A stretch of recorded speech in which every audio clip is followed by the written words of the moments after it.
Good morning, guys. Captain James coming to you this morning from the kitchen of the old Springdale here. I thought I'd do something a little different today, and one of the things that I really love is chicken meatballs. I have a fairly decent recipe for them, and I'm going to show you how I make them. So, let's get to it.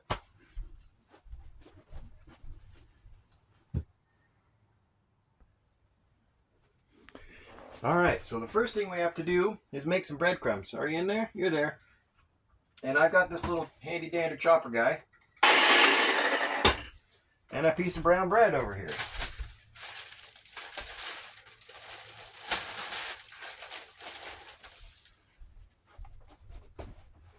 For me, it's important that I use whole wheat bread, and this is whole wheat bread.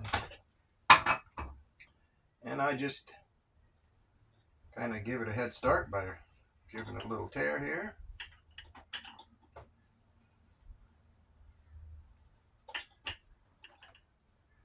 Just fresh bread. You don't need to dry it out. You don't need to do anything crazy.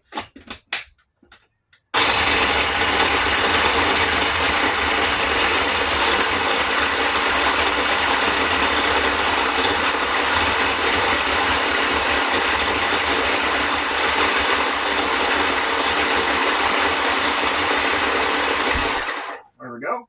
I don't know what that was, 20 seconds or so. That's about what we're looking for. I think the thing moved.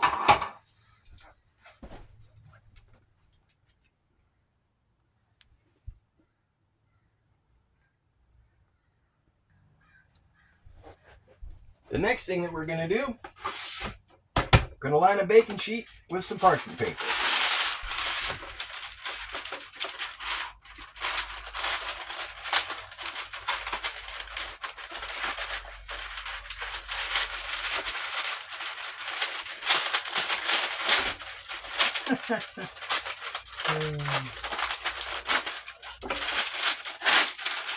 I always put my finger here, but obviously sometimes that doesn't work.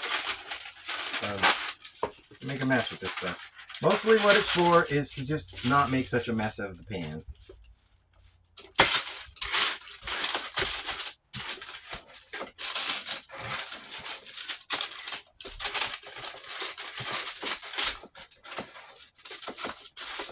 Okay, and there we have that. Next, we'll preheat the oven. Alright, we're going to preheat the oven. Hello there. We're going to preheat the oven to 425. Oh, I got to get all my stuff out of here first. When you live in a tiny trailer, everything has its place, including your gasket. There we go. Click the pilot on. Give her a light.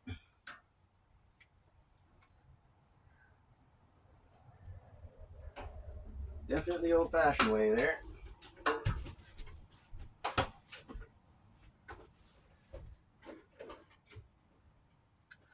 Didn't get her lit.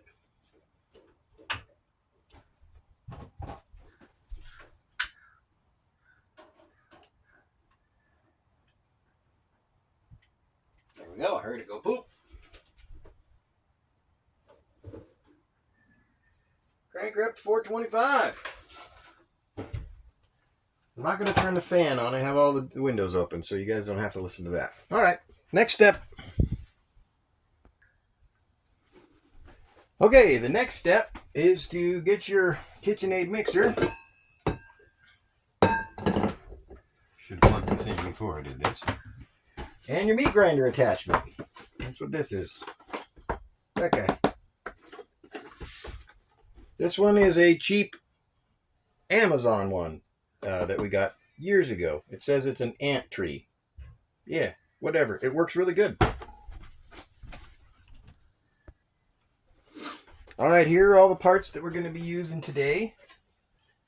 That's the meat grinder body. Go ahead and attach that to our KitchenAid. And that's you know, it's a thing. That's what it is. Right? Okay, the blades. And then for this one, I like to use the coarse grind, so the bigger holes. There you go.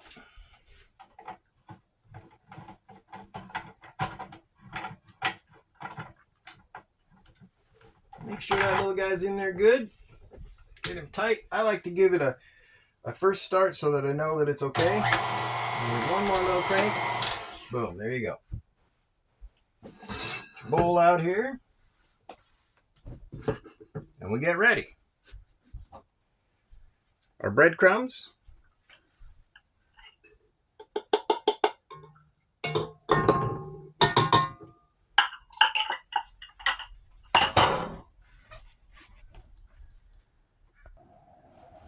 All right, next we want to season it up. Season up our breadcrumbs as it is. And what we've got here is we've got some salt and pepper.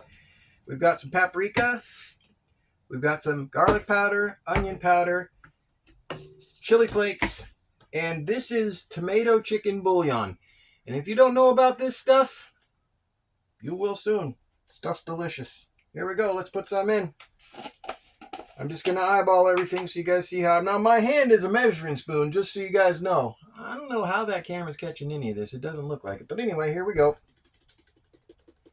So we're going to put a good teaspoon and a half of bouillon in there.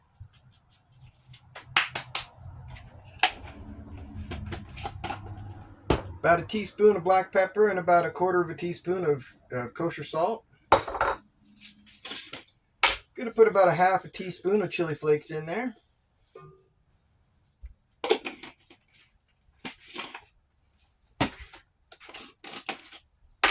About a teaspoon of onion powder. You want these to have some flavor to them. It's chicken. You got to give her some flavor. About a teaspoon of garlic powder. It might be a little bit more than that. And about half a teaspoon of paprika. Paprika goes really good with chicken. You probably already know that. All right. There's our dry ingredients.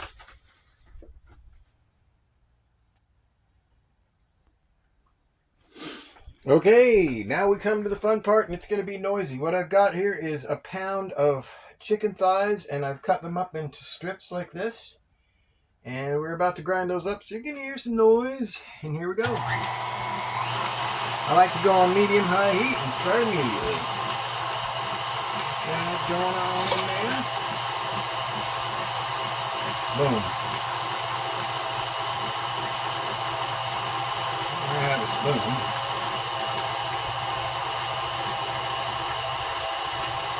And if you don't have a meat grinder at home, you can just use ground up chicken, but I like to use the meat grinder because it gives me a better sense of what I'm eating.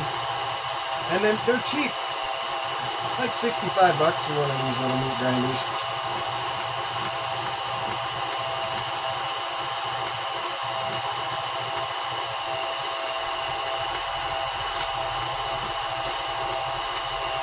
Oh, I can already smell the spices. We mixed up the spices with the breadcrumbs. I can already smell them.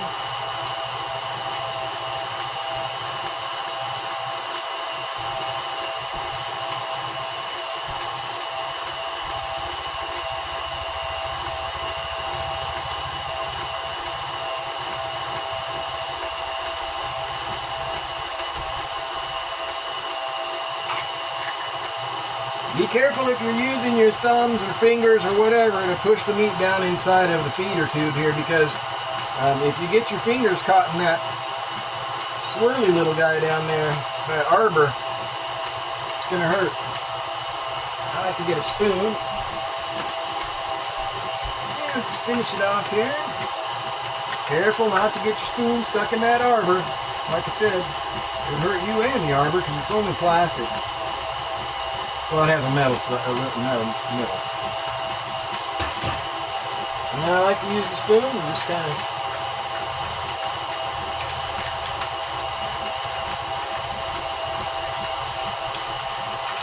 spit that guy out. Just like that.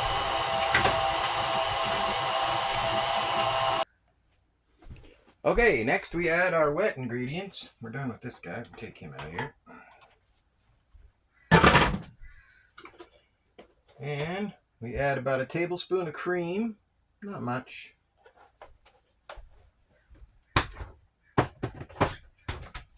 And yes, I'm using full cream in healthy meatballs, but it's just a tablespoon and, you know.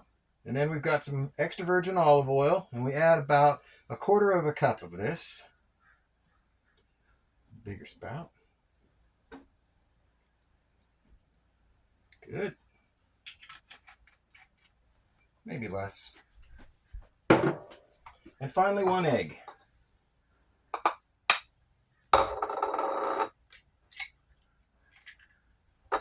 Yeah, I should have broke that into the bowl, but you know what?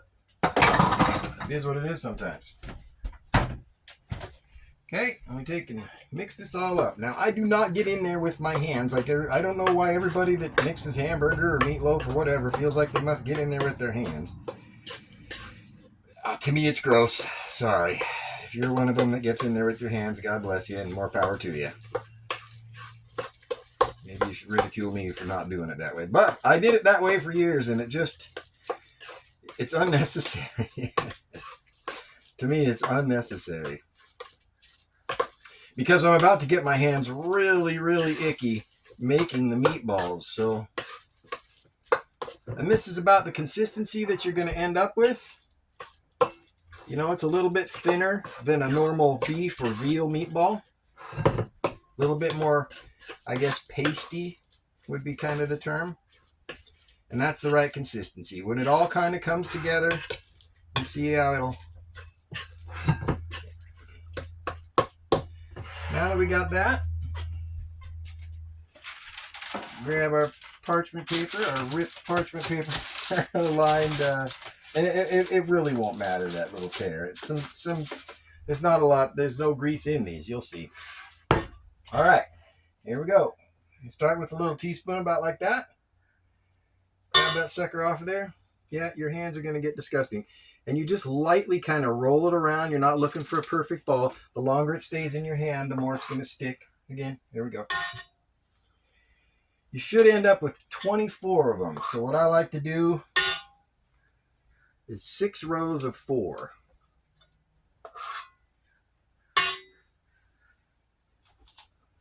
And I can't shut the camera off in between, so you guys are going to have to watch me do all of these.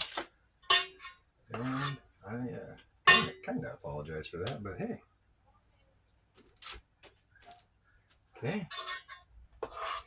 And you know, they might turn into little burgers instead of meatballs. You know, they kind of, because they're a little thinner than a normal meatball, they tend to flatten out a little bit, but a little of that has to do with how long you let them sit. So,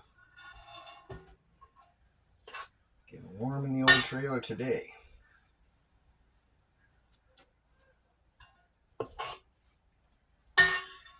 Oh. That's a test one. He's a little. Okay. I got to tell you guys, these things are so delicious. And I mean, I'm right there with you. Chicken is gross, right? Working with chicken, especially raw chicken when you're doing this, it's just disgusting. But the end result is so tasty. And like I said, it's so versatile. Like last night, what we had for dinner was meatball sandwiches, or just, you know, some homemade dinner rolls that Denise made. How are we looking here? Am I going to get 24? Maybe. Make them a little smaller. Well, you can make however many you want. You want to make 20, you want to make 24, you make whatever you want. But this is how I do it.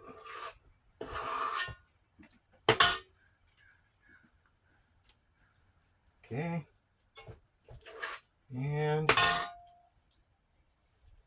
4 more. 1, 2.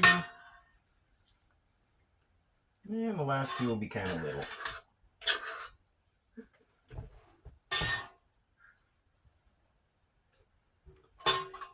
last one, I just reach in with my fingers since they're already gross.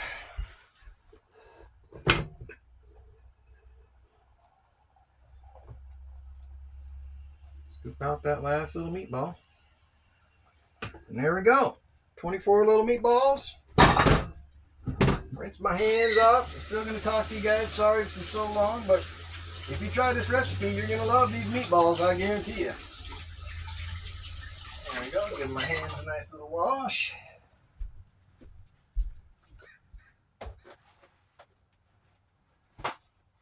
Okay. And here we go. Into the preheated 425-degree oven we go. See you in about 25 to 40 minutes.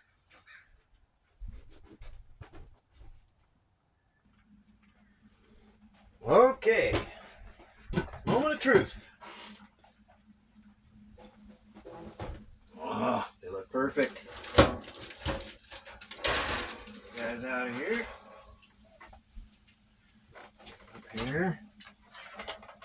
Get them cooling off. Look at those sizzly little buggers. And then, there's some olive oil that came out, in the process of cooking. I just let them kind of cool down. I flip them over, actually. And then they will soak back up any of that olive oil.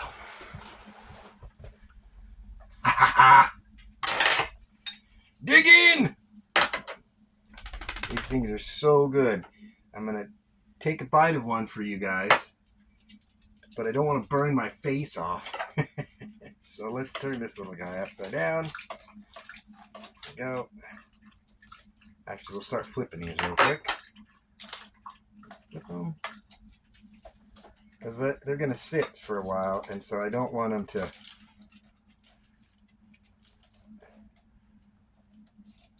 turn weird on me. Okay? That's good. I wasted enough time. Yum, yum, yum. All right. Time to burn my face off. Give this guy a little cut here. Okay. This is 30 minutes, by the way. That's what we ended up with. Nice little meatball.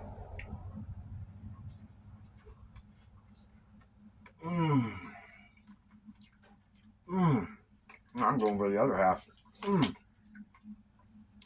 Hits every time, guys. Whatever flavor you want to make them, you just adjust that accordingly. Ask me any questions you want. If there's enough comments, I'll post a video. Post the recipe. Thanks, guys. Have a good day.